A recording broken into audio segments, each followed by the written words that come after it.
Continuing education knows that at the end, students want to graduate, and we can help them do that because we take the time to really listen to their needs and we understand all the different options that are available across the campus for them.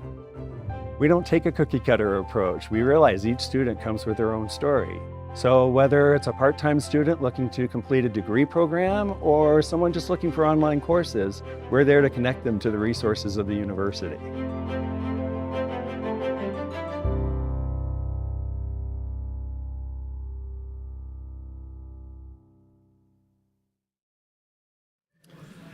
Hello, everyone.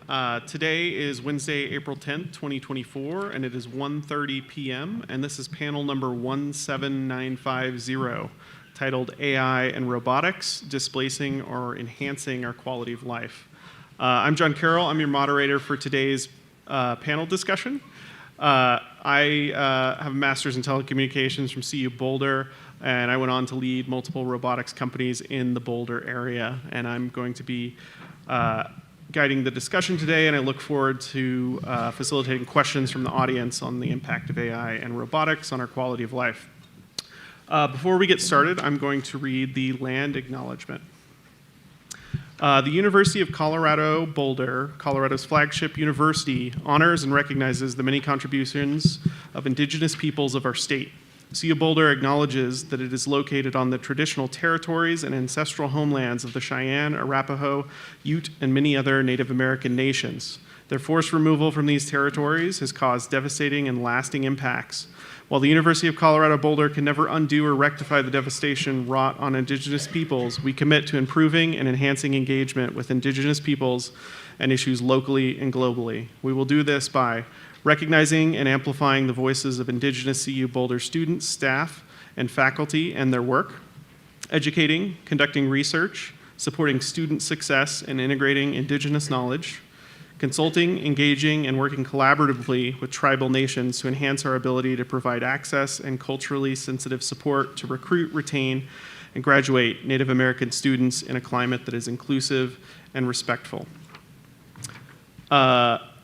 One other thing I'd like to mention is that we want to be sure you get a chance to ask questions. Here's how we'll handle the Q&A. We'll reserve the end of the discussion, last 20 minutes or so, for that Q&A. We're using a note card system to receive questions from the audience. At any time in the session, simply raise your hand to request a note card and pencil from one of our producers. Please write legibly. If you are a student, please note this on your question card. When you finish, raise your hand to hand it to the producer, who will bring it up to me. I urge everyone to please make your questions brief and to the point. And now I'd like to do a brief introduction of each panelist. For more information, you can find their full bios on the CWA website. Our first panelist is Amber Case, a renowned design advocate and author. She brings expertise in comm technology and its impact on society. With a background in location-based software and fellowships at MIT and Harvard, Case offers insights into the intersection of human experience and digital innovation. Next panelist is Christine Chang, a PhD candidate in computer science at CU Boulder. She specializes in human autonomy teaming and human robot teaming. Her research addresses misconceptions about AI and autonomous systems, drawing from her diverse background in engineering, education, and fieldwork. Dr. Mohammed Moore is our next panelist. Dr. Moore is a professor of electrical and computer engineering at the University of Denver, is a leading expert in robotics and technology for aging adults. As the co-founder and CEO of Dreamface Technologies, he champions the use of social robotics to improve well-being and quality of life. Our final panelist today is Ted Schmidt, the Senior Director of Conservation at the Allen Institute for AI in Seattle. He has over 15 years of experience in leveraging technology for environmental conservation. With expertise in applying AI to secure and manage protected areas, Schmidt offers invaluable insights on the intersection of technology and conservation efforts. So that's our panelists today. Welcome, everyone. I'd like to start us off by giving everyone a chance to kind of introduce themselves, as well as kind of give an overview of their views on the question of where do you see robotics and AI technology taking us in the next 100 years? Are these technologies going to improve our quality of life or not? All right, I'll start. I really enjoyed looking at the Victorian era and how things were changing very rapidly. And there was a lot of automation, and technically we could say, quality of life improved. We have to really understand what quality means first. I don't exactly know what quality is. I think maybe it's relative. But also with supply chains, we took things that were happening in certain parts of the world, outlawed them, and put them into other parts of the world. So we could say some people, for a certain definition of quality, had their lives improved, and other people, for a different definition of quality, might not have had their lives improved. So in another 100 years, if we were to say, if we're in Victorian 2.0 times right now, where many of the things on GPT have been scrubbed clean by real people behind the scenes getting paid very little without access to psychological help, and are really in the dirges of the worst of the web, trying to clean it up so that we can not see any of that. Then in the Victorian 3.0 era, in 100 years perhaps, we might be dealing with the same kind of things, but maybe more in a psychological labor experience instead of a physical labor experience. I don't know. But I'm really interested in thinking about what quality means, and if it's a longer life or being able to have a choice and an open will about what you want to do, if that might be gardening or being a lifelong learner, or being able to think a very long thought without being interrupted by advertising on Instagram. It might be very interesting to try to define what that is. So I don't fundamentally think that human universals really change. I think that people are always going to have a need to feel a sense of belonging, feel a sense of safety, be really inspired or have despair, be childlike in their exploration of things. There are always going to be people who are excited about the edge of what's possible. And I think that people want a sense of awe and variety, and that we definitely want to have a world in which there are interesting things and unknowns. So I don't think that will change ever, no matter what sort of era techno-socially we get into. Awesome. Thank you, Amber. Christine? Hi. I guess I'll start by answering this first question, which is, will these technologies improve our quality of life? I feel like I would not have chosen to study the field that I study. As you heard, I do research in AI and robotics, if I didn't think that they had the capability to improve our quality of life. I think there are always going to be trade-offs, and we, as a society, need to decide what we want to prioritize as we continue to develop these technologies. And I think one of the most important ways we can do that is through instituting public policies that encourage responsible use of these technologies, responsible development and deployment, and education about what they're capable of, both for good and not as good. Case reminded me of a quote that I saw on Instagram or on Twitter. I don't know, a friend shared it with me. That somebody, an author, was saying that they really thought AI was gonna, do all of the mundane tasks so that they could have more time to do, the exciting and creative tasks. The AI could take care of the laundry and the dishes while they could do the art and the writing. And what has happened is quite the reverse. And so I tend to somewhat agree with the direction that things are heading, but I am also optimistic that we can kind of steer the ship in the right direction. Awesome, thank you. Okay, so I think it's my turn. Good afternoon, everyone. So I wanted to share with you my experience, with AI and robotics to answer the question. So I've been working on a social robot called Ryan Companion Bot. And this is a humanoid robot that has been designed to help, senior citizens, older adults who are living lonely, mostly in senior care facilities. And specifically, we are targeting the quality of life and the well-being of, those citizens who are lonely. And the robot can recognize people's emotion and also can empathize with them. So that is going to touch on some things, on their depression, on their mood, and their loneliness. So the robot is able to socio-emotionally actually engage with people, improve their quality of life. And when it comes to quality of life, geriatricians and psychologists, they have defined, a list of defined questions to measure quality of life. And depression is one of them, loneliness is one of them, and independence is another thing. So there are at least, 30 questions that we ask people after we gave them our social robot, and see that how technology, how AI and technology, social robotics can really help people to improve their quality of life. We have done studies with more than 50 participants in different senior care facilities, and we have seen amazing outcome. And in fact, when we take the robot away from people after 10 weeks, some of them get depressed and they miss Ryan, because Ryan becomes their buddy. So yes, technology even can become your buddy and become your friend, and you can create a bond with technology and robotics. So yes, definitely we can improve and impact actually people's well-being and their quality of life using AI and robotics technology that is, designed specifically to help them, with their situation. I hope I answered the question. Great. Fantastic. I think the lead-in for me there is that you've been very intentional about what you're trying to do and who you're trying to help. And I think that this question of will it improve the quality of life, well, it depends on our intentions and our goals. And are we trying to maximize how much money we make? Are we trying to maximize, what does quality of life mean?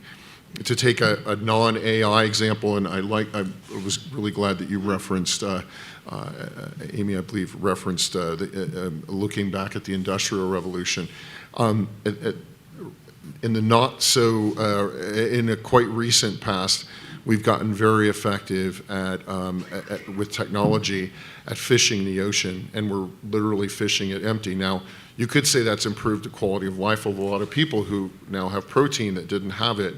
It's created jobs, all of these things. It's also created a huge amount of environmental damage. It's unsustainable. And so when you look at quality of life for who and for how long and in a sustainable way, those are the kinds of things that I think about. And I think that's the kind of thing where we often, especially as technologists, we get excited about some advance we've made or some insight we've gained and some problem we've solved. But we really we as society have to look not just at some immediate benefit or outcome, but all of the other parts as a part of a system. And I think that's the thing I spend a lot of time thinking about in terms of the technology. The AI is not good or bad. It can be applied for good or bad depending on our intentions and our values. So I'll stop there. Awesome. Thank you, Ted. That was a great opening from everyone. I have a question I'll throw out there kind of to everyone on the panel, to whoever wants to take it. How can we ensure that the benefits of AI and robotics are equitably distributed across diverse populations over the next 100 years? And what strategies can be implemented to address disparities in access and opportunity?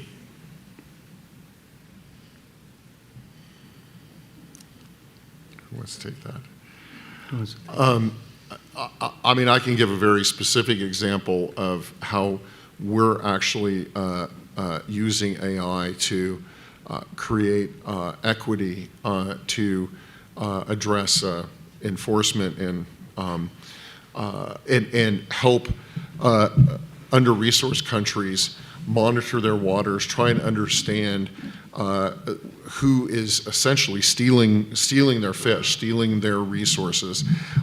We're applying satellite imagery to understand what human activity is going on in the water globally, and then making our tool available. And we are a not-for-profit, very generously funded by the Allen Foundation, the Allen family, and we have given these folks access to the data and the insights, the AI-driven insights to that data, to enable them to manage their resources in a way that they never had access to, that the US did, or Australia, European countries, but not those under-resourced countries. So that's a very concrete example, something I'm quite proud of, that we're able to bring that data and that AI-driven insights from that data to those countries who've never had access to it before. I can also add a little bit to that. So I think COVID-19 and also post-COVID-19 proved to us that, you know, there's a huge shortage of labor, right, and caregivers. So with AI and robotics technology, we can provide, you know, care for people who don't have, you know, the budget or the money, you know, to have access, you know, to care and healthcare. So robotics technology, in my case, can help those people who cannot afford, right, for caregivers or you know, nurses, or those who can help them out. So this way we can create, you know, AI can help with equity and create an equitable, you know, society that all people have access, you know, to healthcare. So that's how I would address it. You were ready to talk. Go for it. Hello. I'd like to give a couple personal examples of, I guess, a previous time in which my life dramatically changed because of a couple of programs.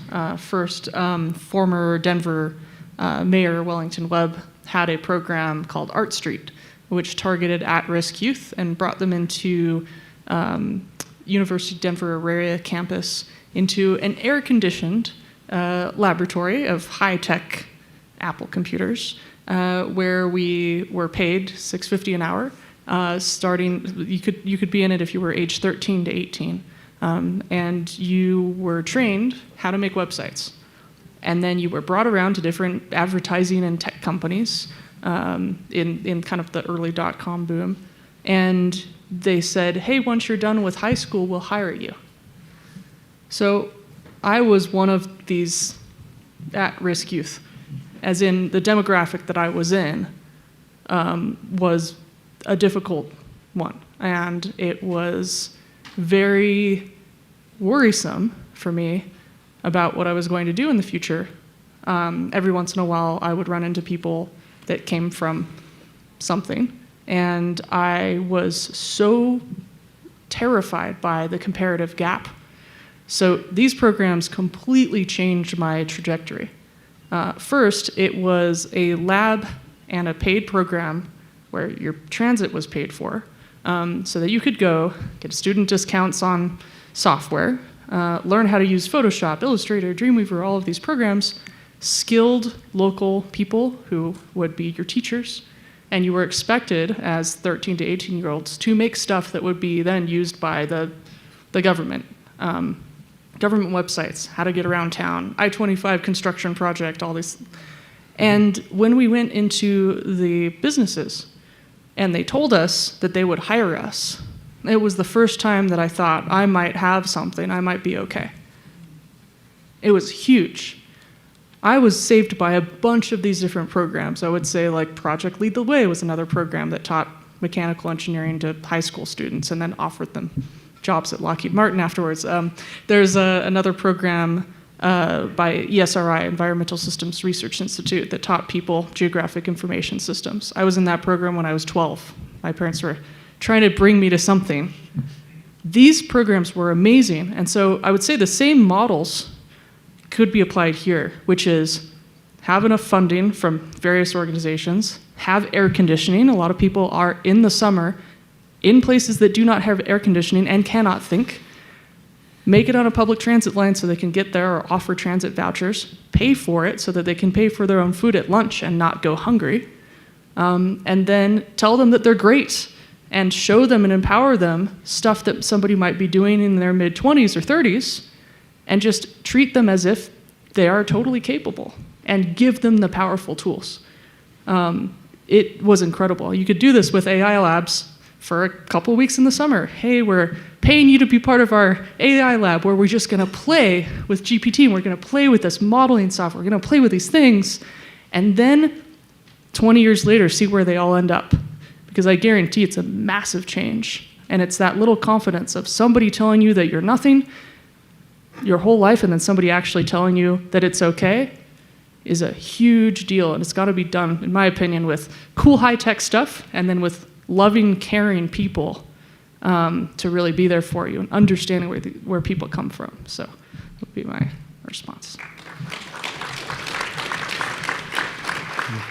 I'm really glad that you brought up the education aspect, because to me that is number one. I think what I will add is that, to close these gaps, we need to listen to the communities of interest. I think, actually critically and intentionally designing and deploying these technologies is the most important thing, and we can't do that if we don't know what the needs are and we don't know what people want. And so I think that connection and listening to those who are impacted and who are interested is kind of the next step.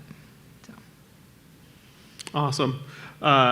So kind of playing off of Amber and Christine here, what are some of the potential implications of AI and robotics on employment across various industries, and how can we mitigate any negative effects?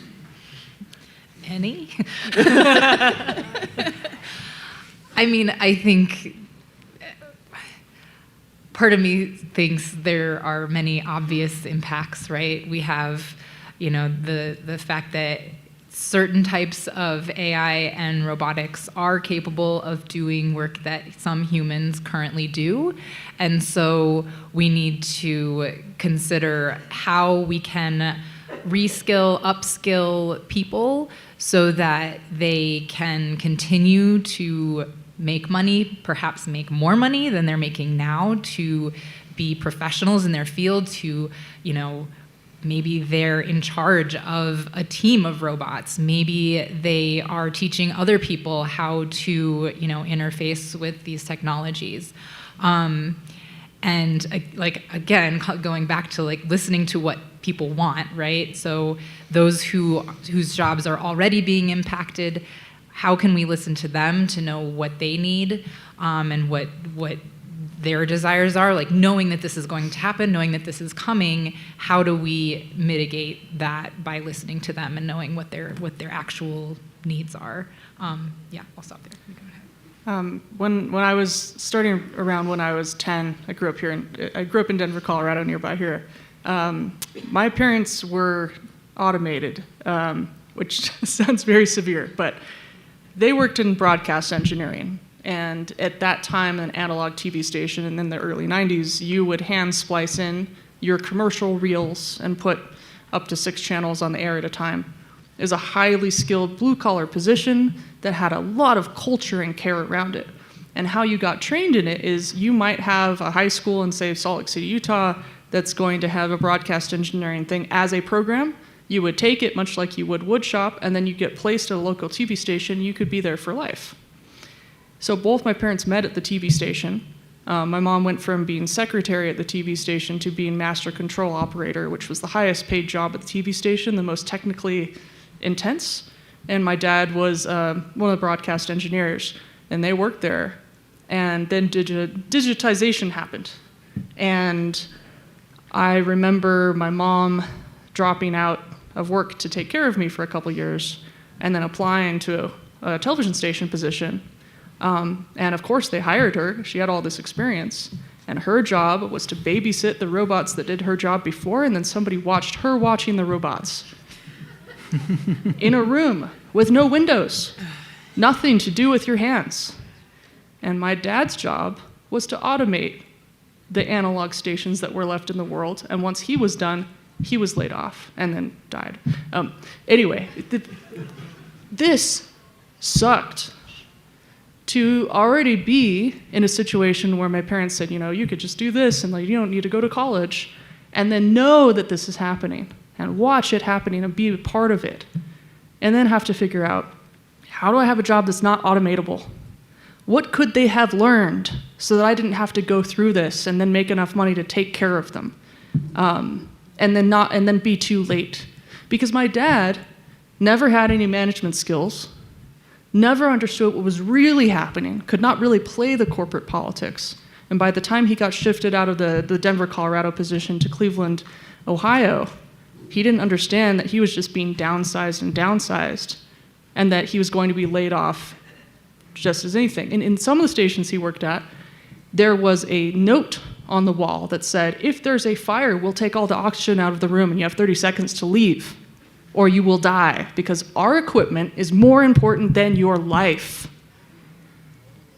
What could have happened differently? I don't know. I mean, I've been thinking about it my whole childhood. Could they have been trained to be managers? Could my dad have gone to work at Bell Labs, where I really wanted him to work, where he could have worked on microphone and speaker technology? How could he even get there? The economic situation of moving to New Jersey seemed impossible. But I wanted to be able to tell them that this was coming, have a period of time, a slack, where they could have done something else for 6 months, so that they could have rerouted themselves into something that was just as interesting to do, where their brains could have really shined because they were quite brilliant. But when my dad switched jobs, there wasn't even a couple of days before he had to start the new job. A couple days to move across the country, because it was a not so highly valued job and they had no savings. And so I think part of it was, hey, financial education. Hey, not just all this other stuff, but a more well-rounded situation would have allowed them to have a bit more metacognition about what was happening, so that they could have continued to learn and had all these extra skills that if one of them gets automated, they can rely on this other packet of skills and that they can keep learning. But they didn't even have time for that, and so they withered. And so I think that's a thing for possibly everybody. Even if you're in a really admirable position, it's kind of a tortoise and the hare thing.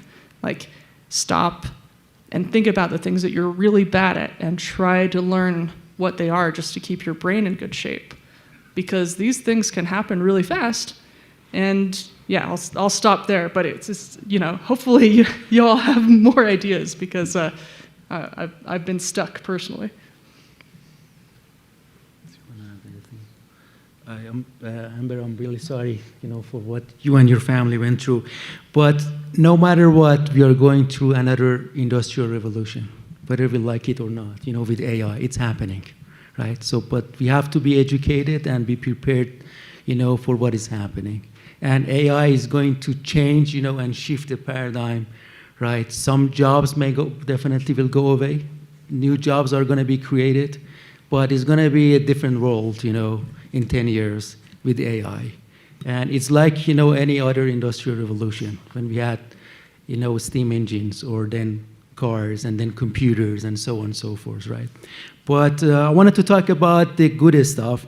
Definitely AI is going to have a huge impact on the medical field, on diagnosis, on creating, medicines and drugs. And this is going to be a huge change, that is going to happen in the near future. We will have access to data, and we'll be able to create, models, not just from a certain country, but, from the whole world. And that is going to help doctors and physicians, right, to do their job better.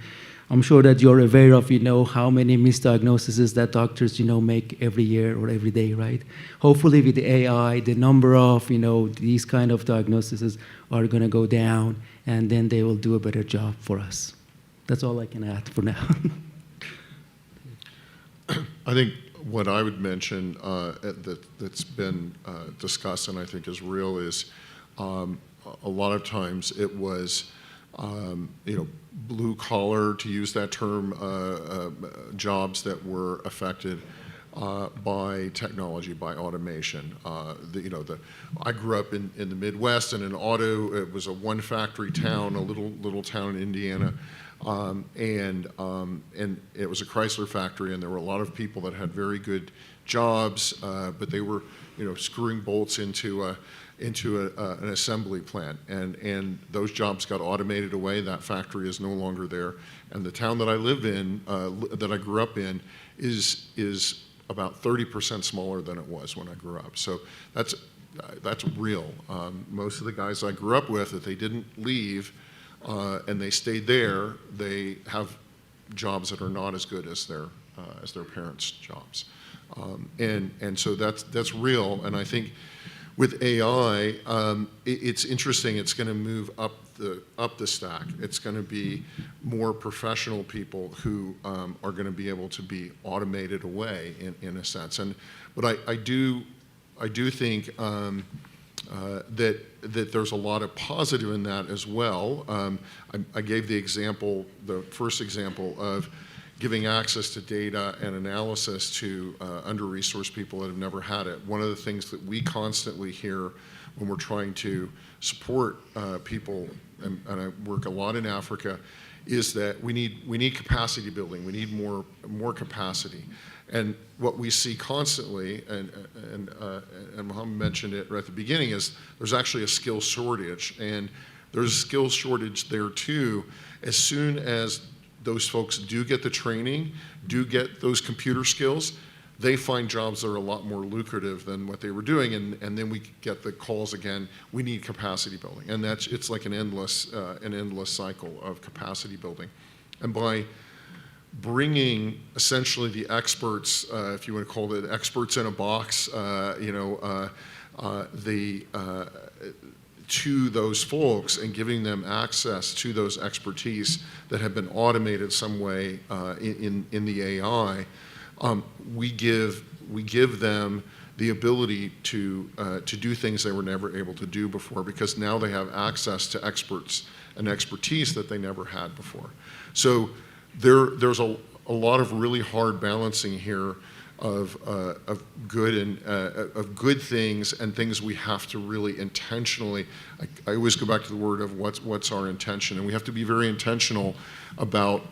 We can't just throw some money at job training programs and things like that. And I think that's what Amber was saying, is we have to be really intentional about who's being impacted. Try and think about that as far ahead as we can, and think about what's reasonable to help people transition to a new place. Thank you. So one thing a lot of people talk about, around this subject is the topic of like universal basic income, right? Like if we build robots and AI that are, doing all these jobs for us, and we're able to sit back and create art and literature and write, do any of y'all have thoughts on, that as a path, or see that happening in the next 100 years in response to robots and AI?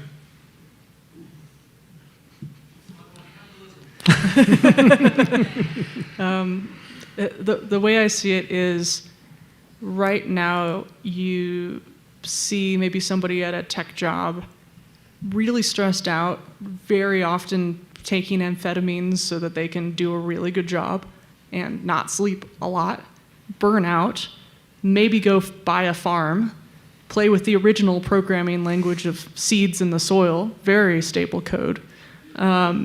And while they're getting paid a lot of money in their condo with the vinyl flooring and no light, they're getting DoorDash and Uber Eats and being like being like a cog in a machine. Not everybody, but a lot of people that I've met, and they really want that. It's almost like they've been trained, like we've had this like, oh, here's technology, it's over here.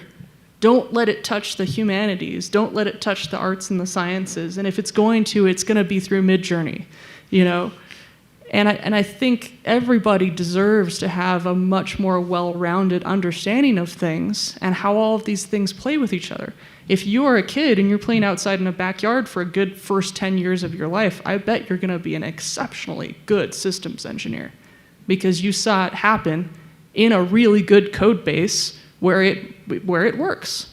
Or you'll be a great designer because you understand color harmony, because here's where it is, and here's how it works, and here's the functions of how nature communicates. And you learn how to see things, and you see things over time, you see decay, and you see all of the pieces. I think if people are a little bit, if they're a bit more abstracted from that, there's a kind of misery that comes from that abstraction, where it's like, I feel like everybody needs to know how to do something. It's not necessarily that they need to be able to do poetry and art. Some people want to make an automated home system and have a great time seeing what the house can do, and that's also creativity.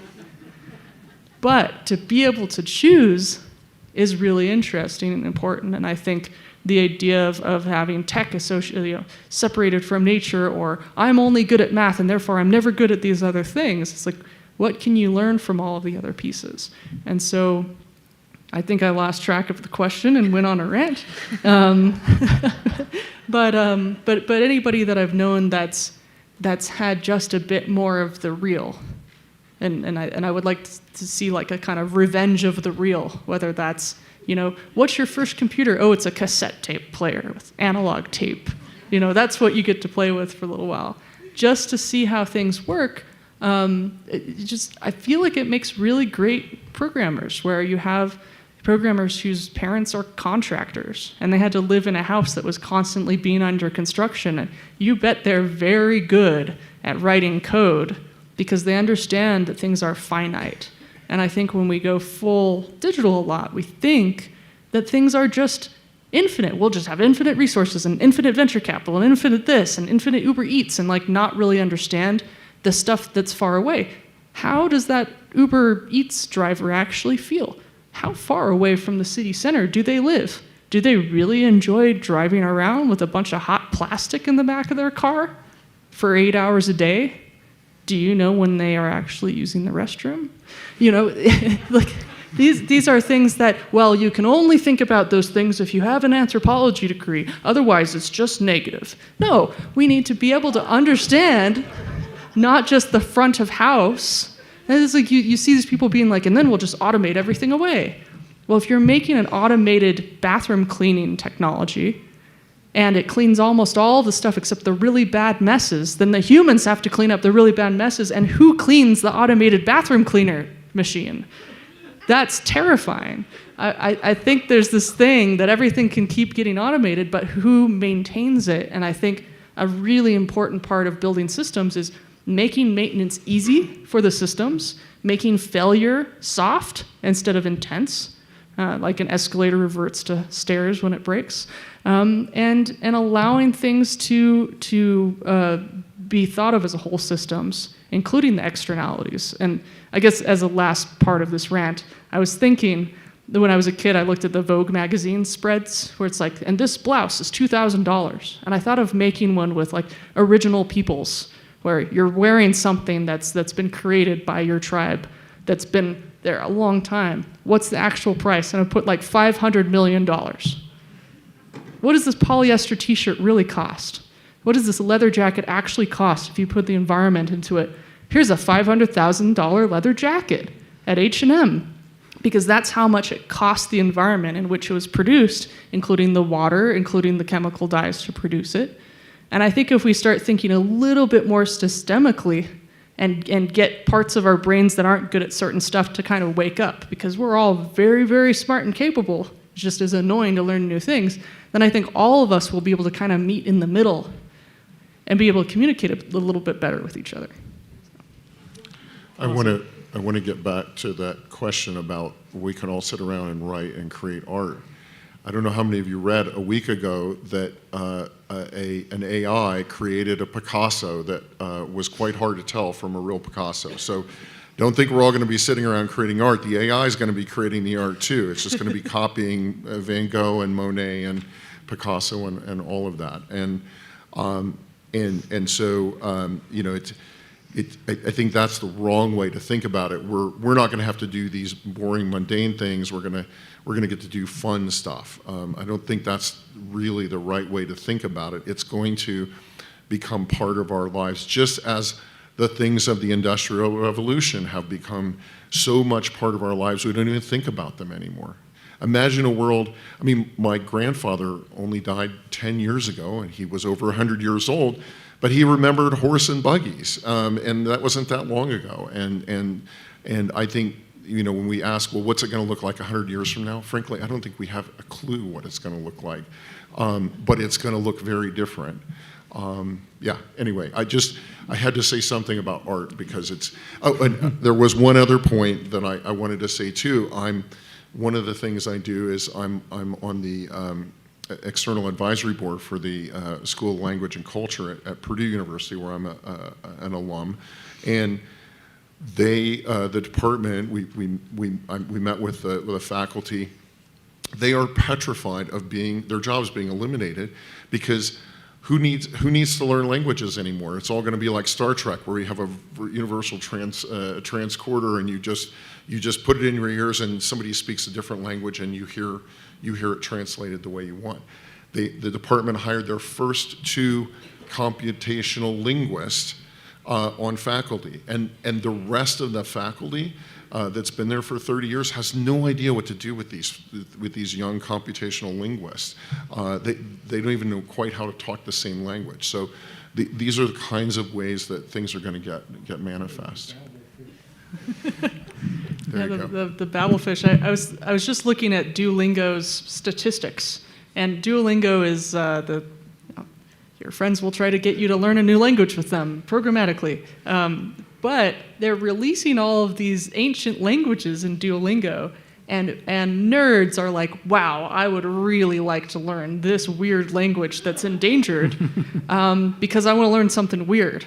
And so you're seeing, ironically, instead of in schools, you're seeing from Duolingo higher subscription rates to languages that might go away. And then Duolingo has to hire people who are experts in these languages to do it. And I don't know how effective Duolingo is and how long people will stick with it, but I think there's nothing like reading a text in the original language which it's supposed to be in, and maybe part of the next generation's courting strategies will be the flex of knowing that original language and singing poetry to somebody in that would be a revenge against automation as a countercultural move, and it would be very fun. So, I need to go find out if I can learn Sumerian. Can I add go something? Go for it. So I getting back to kind of the original question, but following on from what was just shared, I think technology will continue to give us more time, right? It always has. But then what we choose to do with that time is really ultimately the question. So, the car was invented, so we needed to take less time to travel. And so we could get places faster, and now what are we doing with that time? Well, we're being more productive, right? In this capitalist society in which we live, we use that time to figure out how we can make more money and do more things with our time. And maybe that includes learning another language or learning how AI works. It could be anything. But I think if we want to do something differently, we need to be very intentional with how we use that extra time that we're being given with this automation. And that is going to take a very concerted effort by a significant number of people. And I don't know that will happen in the next 100 years. Thank you. I would love to get one other question in here before we go to audience questions. And I'll direct this at Ted to start. I know we talked about it a little ahead of time, but what role should governments and regulatory bodies play in overseeing the development and deployment of AI and robotics? And how can we ensure responsible innovation? Yeah, I mean, the policy wheels are way, way behind where the technology is, and what do we ask? Never forget, what do we ask government to do? What do we ask policy to do? What we ask it to do is to enforce the rules, the values that we as a society have, really. And so how do we reflect those values in the technology? How do we create policies to make sure that those values are reflected in the technology? And I think that's what we have to ask policy to do. I think they're way behind on it. I think they need a lot of help and advice to be able to do that. That's something actually that at AI2 we're very interested in and focused on trying to do.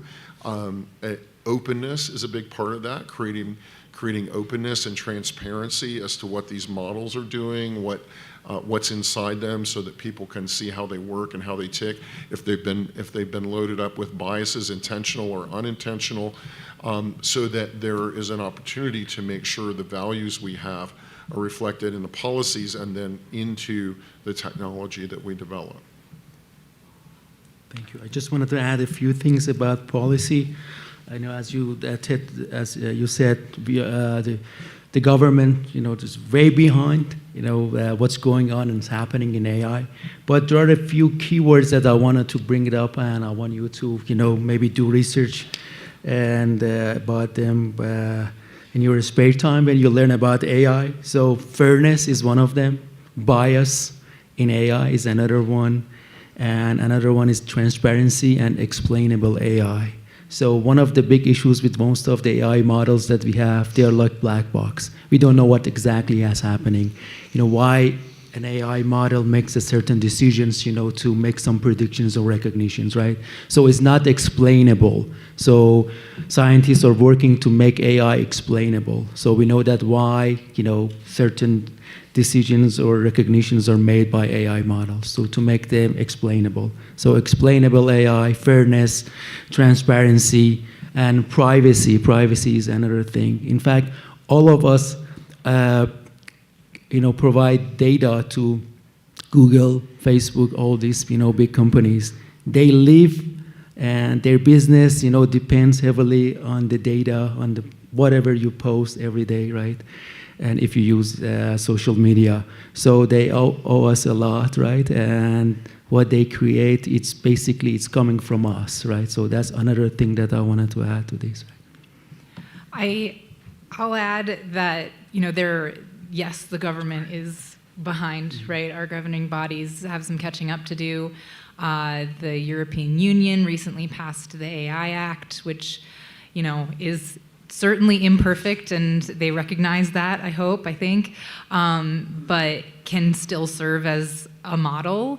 The president in the fall signed an executive order on AI for federal agencies and use of AI in the federal government. The NTIA, which is the National Telecommunications and Information Administration, just released an AI accountability policy report, for which they solicited comments from over 1,000 organizations and people and institutions and companies. And it talks about how we can approach, governance like this. I think, yes, transparency and openness is one of the most important things. We have options. So there's something called a model card, which it does try to approach what you were talking about, right, is to make these models, the AI, what operates the AI, more clear, what data it's trained on, how it works, how it's making its decisions, and what its intended use cases are. And we need to, make these more required. We need to make them more readable by the average person who might be using the products that it's for. I think, yes, there's a lot more to do, but we are on our way, and I hope we just continue in the right direction. And I want to add a few more things, if you don't mind, John. So I think every one of us should know how AI works, what is behind it, and what kind of, data, right, has been used for every model that we use for the application that eventually it's based on AI.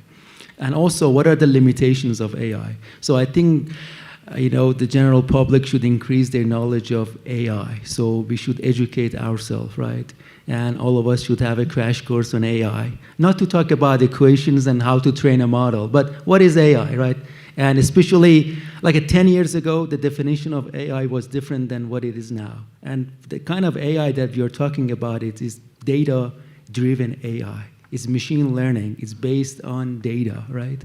And I think all of us should know how AI works, and also what are the limitations of AI? What is weak AI and what is general AI?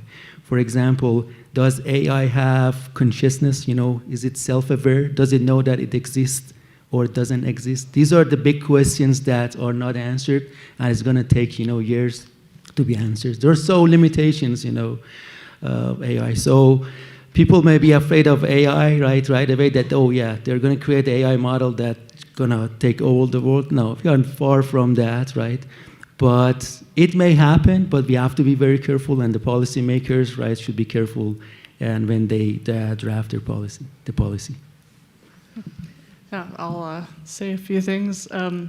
I was very interested as a kid in copyright law, and I tried to get into this fellowship program called the Berkman Klein Center for Internet Society at Harvard Law School, where Creative Commons came out. And I thought of Creative Commons as this amazing prank on the kind of copyright system that was executed very well. If you put a photo up on an early social network, you could license it as Creative Commons, share alike, or public domain, or attribution. You can use this photo anywhere you want, but please attribute me as the photographer. Or attribute me but don't change it. Or you can attribute me and change it as long as you attribute me, or you don't have, all of these little permutations. But when you actually read the kind of legal code, it's very human readable, and there's a symbol that represents that legal framework as a CC by SA, just very small, 4 letters acronym that represents this much law. And I think that sort of thing was so brilliant. I was such a fan of this. I had to go meet the people that created it because I thought, this is a superhuman framework. It's kind of like the equivalent of having a bathroom door sign that has some sort of iconography, where you don't have to know a specific language to be able to understand the potential universality behind that. Or a fire extinguisher or something. Or there's a cartoon of a fire. You know what it's for.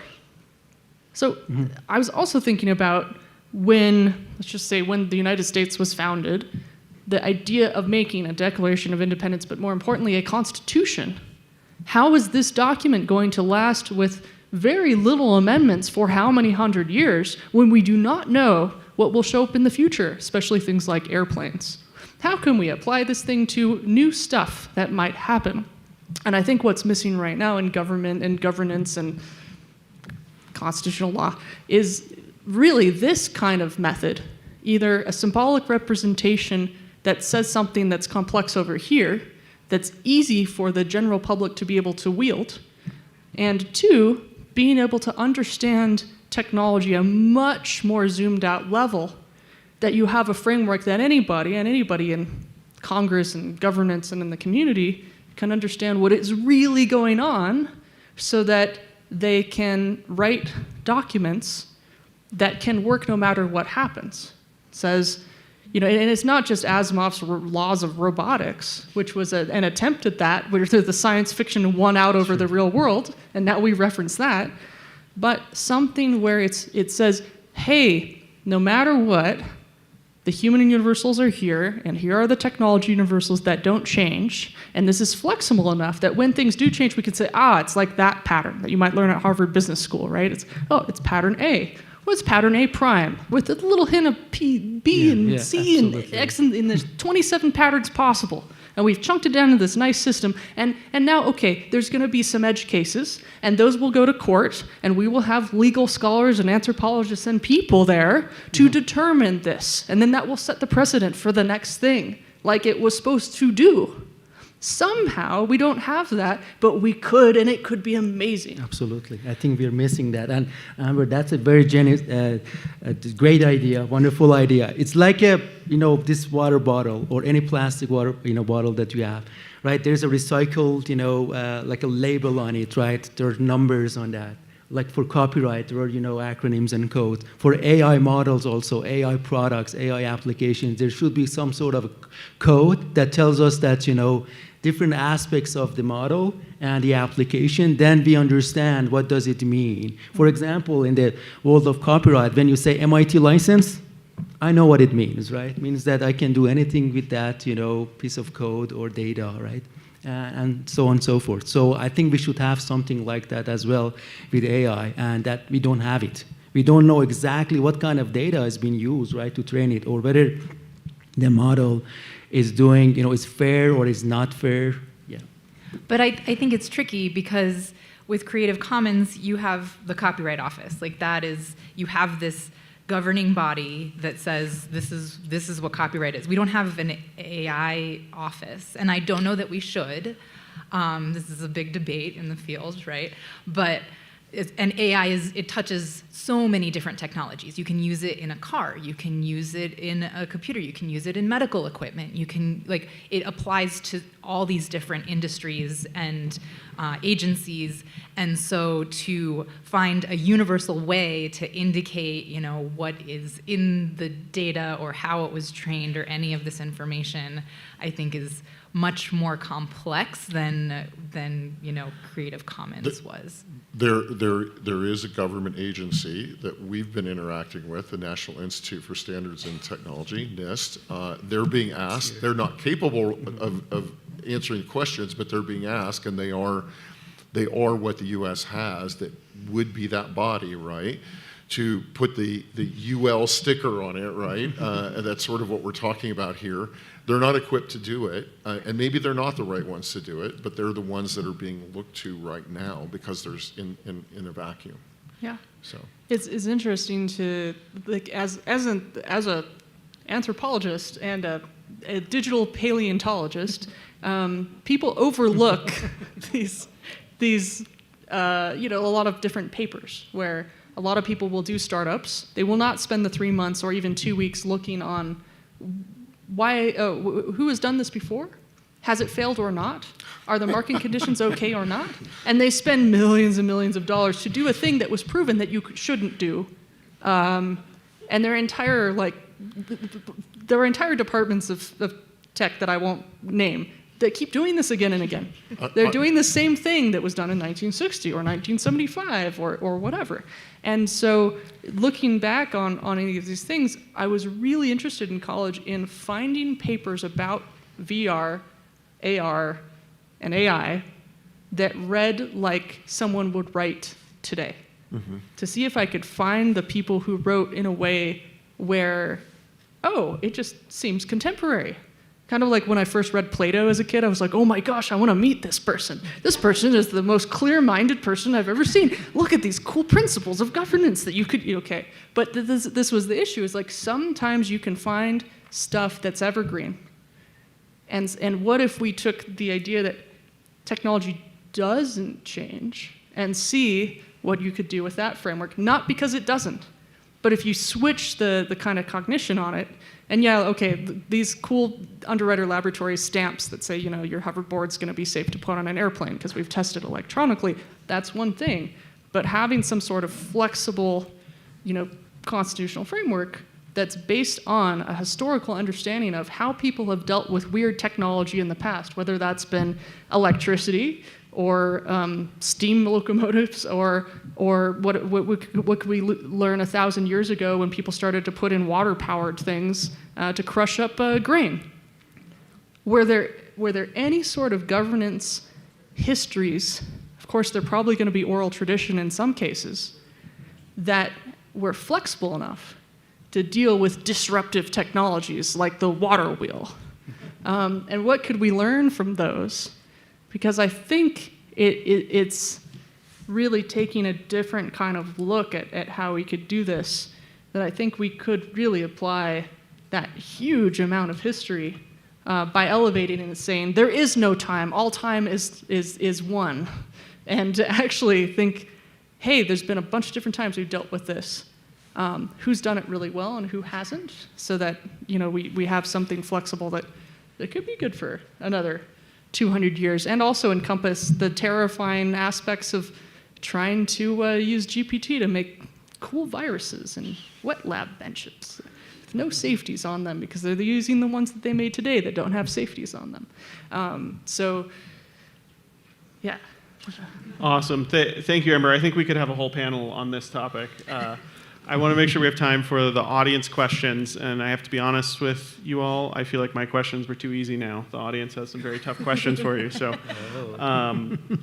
the first one is, what are your thoughts / concerns about going further towards techno-feudalism with AI, where a very small number of people own and monopolize this extremely powerful technology? I think that's absolutely a danger. We all saw the soap opera that was OpenAI, right, last summer. That was absolutely about founding an organization that was a not-for-profit that was going to have some societal good, and then, frankly, being captured because it was recognized that, wow, this could be really profitable. That's not necessarily bad, but it would be worth everyone reading the story behind the scenes there and understanding what dynamic was going on, because that was a bit of playing out of this, could we go towards feudalism or not? And I think one of the things we're committed to, and one of the reasons that Paul Allen stood up the Allen Institute for AI, was a concern that AI would be focused purely on profit motivation and not on societal motivation, not on societal goods and societal values. And again, I think it's so tragic that we're having such a hard time putting trust in our government institutions, because they should be reflecting what we as people value. And we really, if we want to avoid that feudalism and a few people capturing, Mohammed gave a great example with all social media. The fact that Facebook owns all of our data and is able to monopolize that and profit fabulously from that, that shouldn't have been allowed to happen. And we see all the damage it has caused, and that's why Mark Zuckerberg gets pulled in front of Congress every 5 minutes, because he's asked to explain why he's creating all this societal damage, right? And if that would have been thought of ahead of time, they could have still gotten profit, maybe not as much, but there would have been some values built into that. And I think that is absolutely a danger with AI.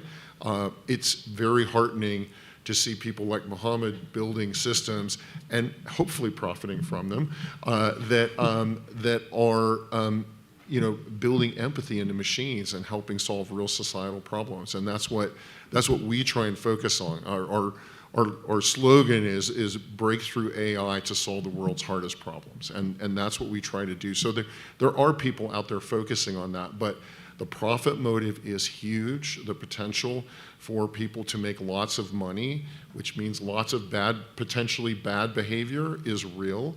And so we have to, as a society, take that head on.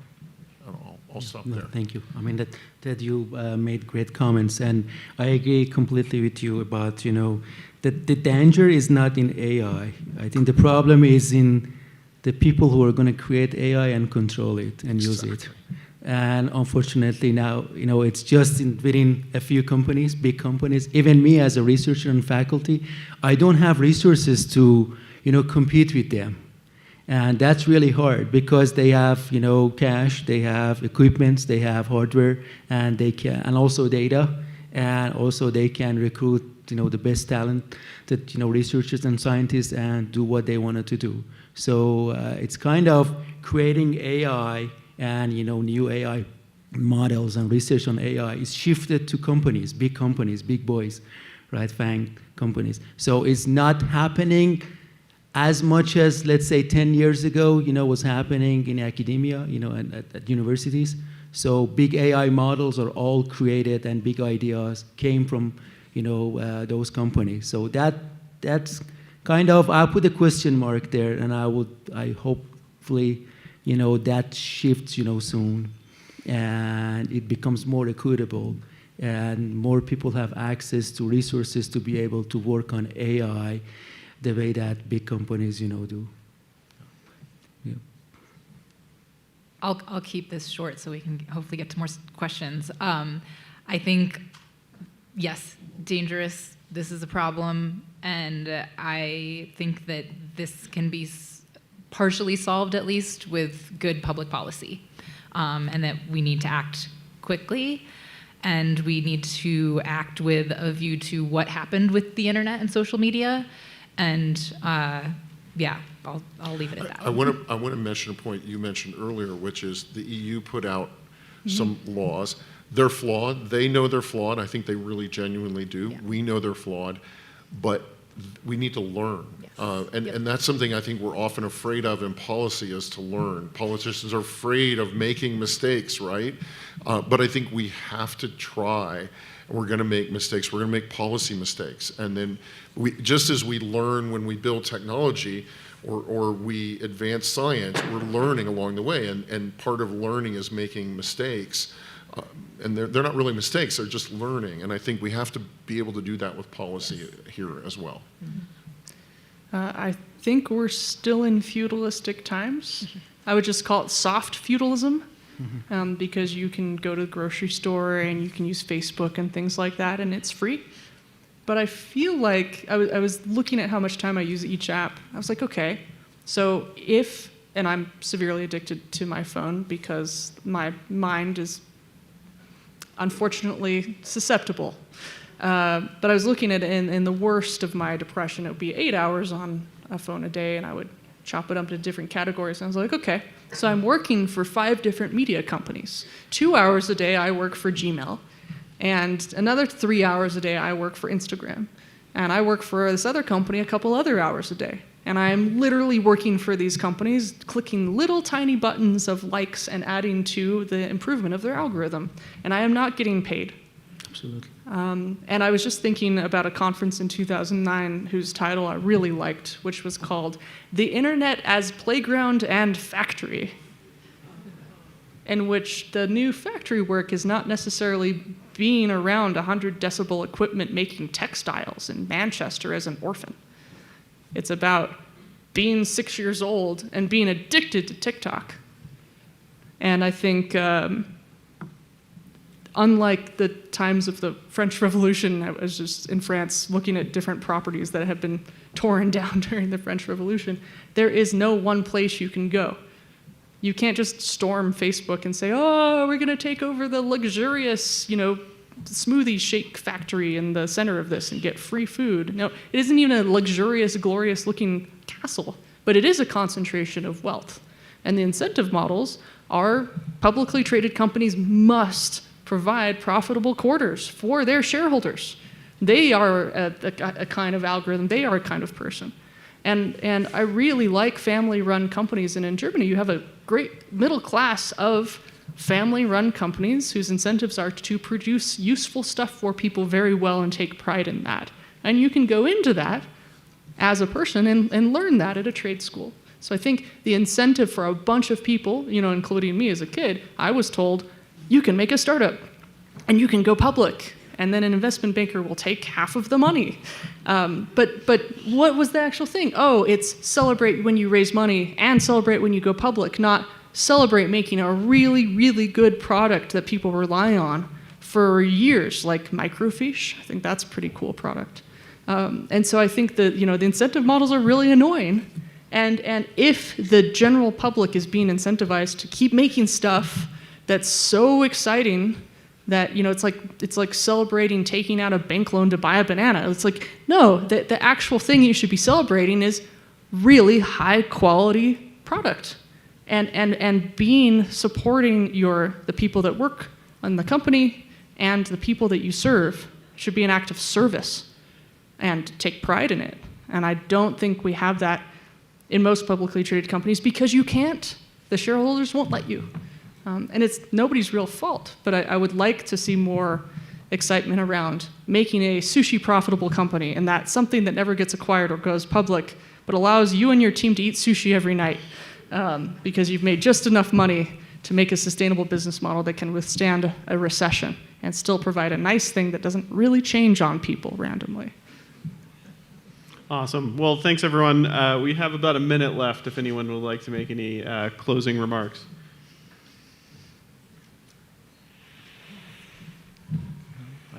I don't have anything to add, but this was a great discussion. Thank you. I think Mohammed suggested that everyone educate themselves a little bit, not how AI works, but what it is.